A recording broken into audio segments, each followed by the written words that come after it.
سلام دوستان، مونا هستم و صدای من را از رادیو موناسترو میشنوید. به آخرین قسمت از فصل 4 ساعت 0 رسیدیم که در رابطه با بازسازی میدان درونی صحبت میکنیم. تو این فصل از بازگشت به بدن گفتیم، از نظم روزانه، از مرزبندی و از مراقبت از انرژی. اگر به این 4 اپیزود نگاه کنید میبینید که همه اونا در نهایت به یک مقصد مشترک میرسن و اون امنیته. چون بخش بزرگی از اون چیزی که آدم‌ها تو زندگیشون انجام میدن در نهایت یه تلاشیه برای اینکه احساس امنیت داشته باشن. خیلیا امنیت رو توی روابطشون جستجو میکنن، خیلیا توی پول، خیلیا توی موفقیت، بعضیا توی تایید دیگران، بعضیا تو کنترل کردن و بعضیا تو پیشبینی آینده. اما ما در ساعت 0 بعد از عبور از پایان‌ها و خلأ و بی‌هویتی و مواجه شدن با سایه‌ها کم کم متوجه حقیقتی میشیم که شاید مهمترین درس این سفر باشه.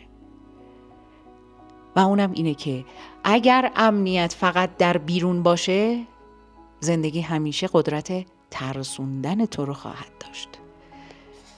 اگر امنیت من فقط بخواد تو دنیای بیرون من باشه، هر چیزی میتونه اون رو به خطر بندازه.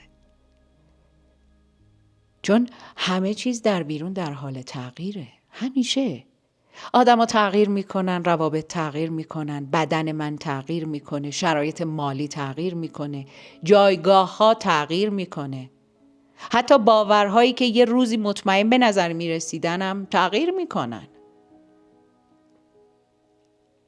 اگر تمام امنیتت رو روی چیزی بنا کنی که دائما در حال تغییره، ناخواسته زندگیت رو روی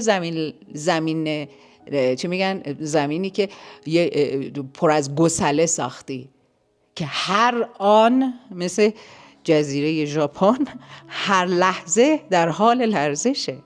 به خاطر همینه که خیلی از آدما حتی وقتی به چیزایی که میخواستن میرسن بازم آروم نمیشن.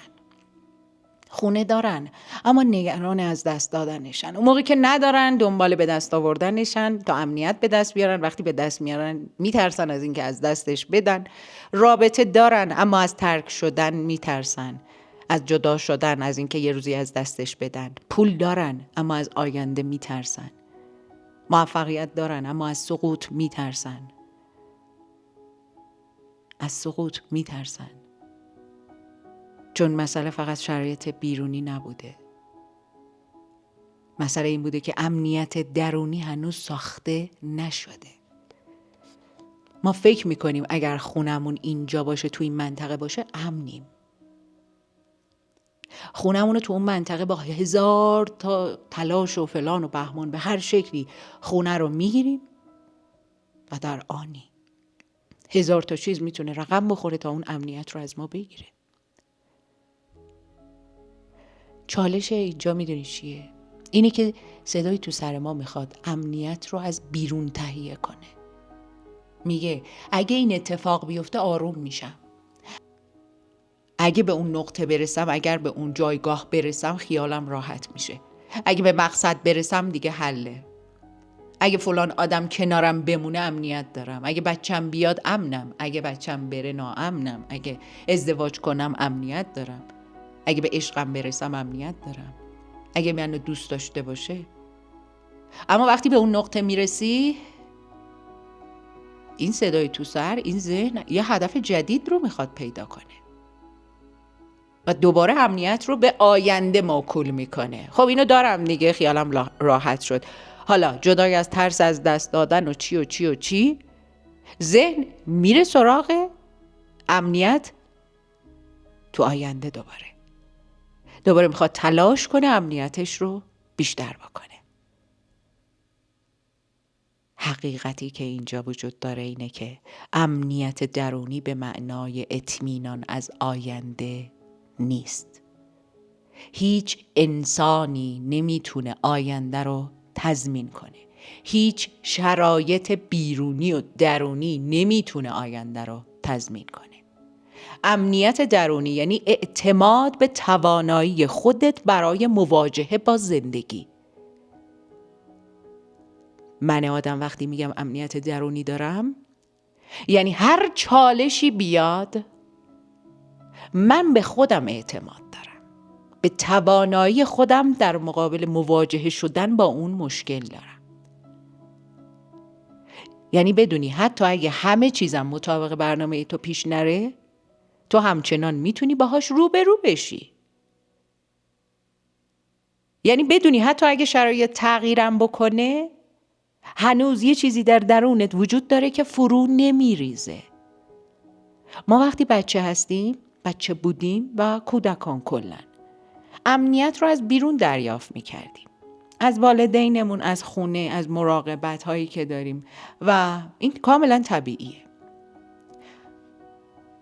اما بخشی از بلوغ روانی ما زمانی آغاز میشه که آروم آروم یاد میگیریم اون امنیت رو در درون خودمونم بسازیم.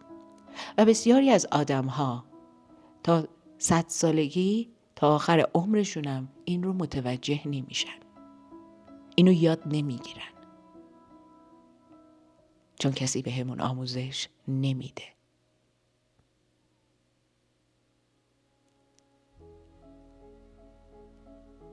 این گنجینه رو از دست نده. تویی که داری میشنوی شاید بخشی از 3% آدمی باشی که این رو در کل دنیا میدونه. بخشی از بلوغ روانی ما زمانی شروع میشه که آروم آروم یاد میگیریم اون امنیت رو در درونمون بسازیم. یاد میگیریم برای آروم شدن فقط به شرایط وابسته نباشیم. یاد میگیریم به جای فرار از ترس با اون ترس بشینیم. یاد میگیریم به جای اینکه به قطعیت بچسبیم وسط ندانستنم حضور داشته باشیم. یاد میگیریم به جای اینکه مدام از خودمون بپرسیم چه اتفاقی قراره بیفته، از خودمون بپرسیم اگه اتفاقی بیفته هر چی میخواد باشه آیا میتونم باهاش روبرو بشم؟ و اغلب پاسخ این سوال بسیار قدرتمندتر از چیزیه که تو تصور میکنی. چون زندگی بارها و بارها ثابت کرده که از چیزایی عبور کردی که زمانی فکر میکردی توان تحملشون رو نداری. از دست دادنهایی که داشتی، تغییرهایی که تو زندگی تجربه کردی، یه مرور کن زندگی تو. ترسایی که داشتی و با اون ترسها وقتی مواجه شدی تو عبور کردی. از شکست هایی که فکر میکردی شکسته و وقتی عبور کردی دیدی اوه اینم یک تجربه بود. و پایان هایی که زمانی غیر قابل تصور بودن اما هنوز اینجایی. و این یه نکته کوچیک نیست. این اصلا چیز کوچیکی نیست.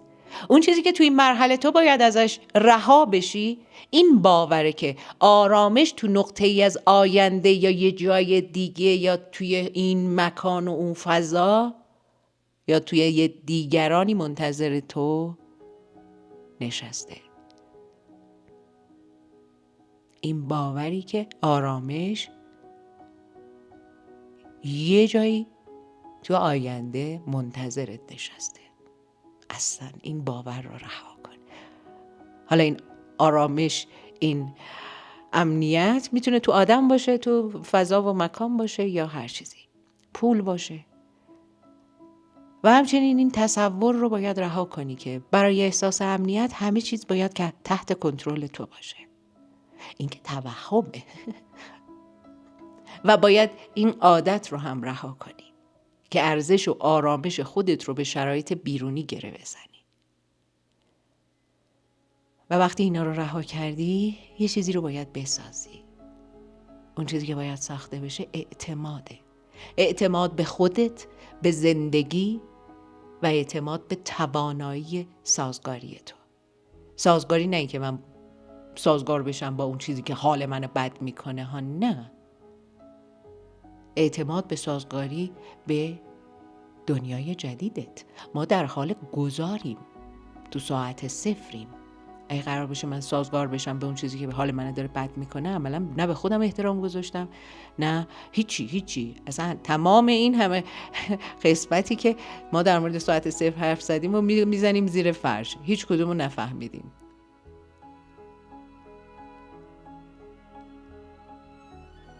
و اعتماد به این که لازم نیست همه چی رو بدونی تا بتونی قدم بعدی رو برداری.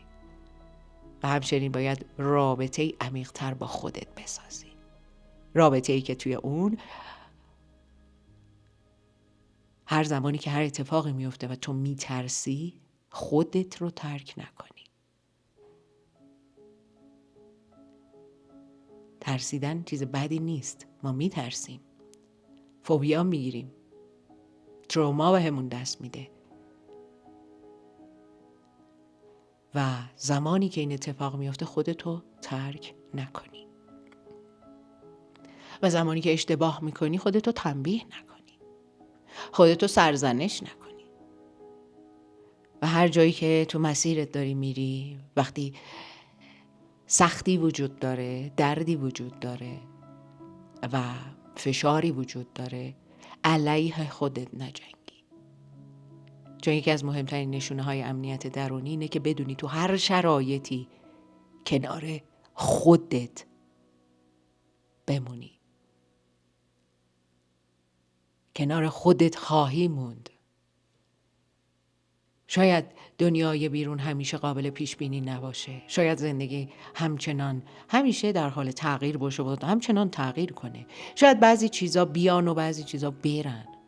اما وقتی امنیت درونی ساخته میشه، دیگه آرامش تو فقط به شرایط وابسته نیست. آرامش تو به رابطه‌ای وابسته است که تو با خودت ساختی.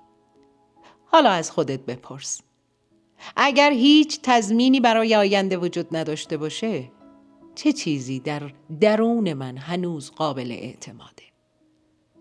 شاید امنیت واقعی زمانی شروع میشه که دیگه به دنبال جایی برای پنهان شدن نباشی.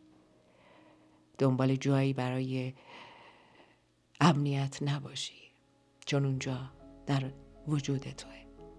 و بفهمی خونه‌ای که تمام این مدت دنبالش میگشتی آروم آروم در درون خودت ساخته شده. اینجا رادیو موناستروس، جایی برای وضوح دید و قدرت تشخیص. و امنیت درونی چیزیه که از امروز، از همین حالا تا آخر عمرمون بهمون خدمت میکنه. جوپیتر وارد نشان کنسر شده و میخواد ما امنیت درونی رو داشته باشیم تا در آینده دوام بیاریم و بایستیم و همراهی کنیم همه عزیزانی که در دنیای ما هستن. دنیاتون اندازه دنیا بزرگ باشه و هم ارتعاشانتون از تمام دنیا و اندازه دنیای شما باشه. ممنون از اینکه همراه هستید. دوستان عزیز، در فصل بعدی، در قسمت بعدی میریم وارد فصل 5 میشیم. شنیدن ندای مسیر. وقتی جهت تازه کم کم آشکار میشه، ما میریم ببینیم نشونه ها چطور ظاهر میشن، تفاوت شهود و ترس. دوباره در مورد صدای توی سر و ترسمون و شهودمون صحبت میکنیم. تشخیص دعوت‌های واقعی رو خواهیم داشت و انتخاب آگاهانه. همه این شنیدن ندای مسیر دقیقاً، حالا اسمش رو اینو گذاشتم، اما دقیقاً اینه که ما بتونیم در درونمون صدای در سر و صدای شهودمون رو تشخیص بدیم و بتونیم انتخاب آگاهانه داشته باشیم. ممنون از اینکه همراه هستید و امیدوارم که حال دلتون عالی باشه.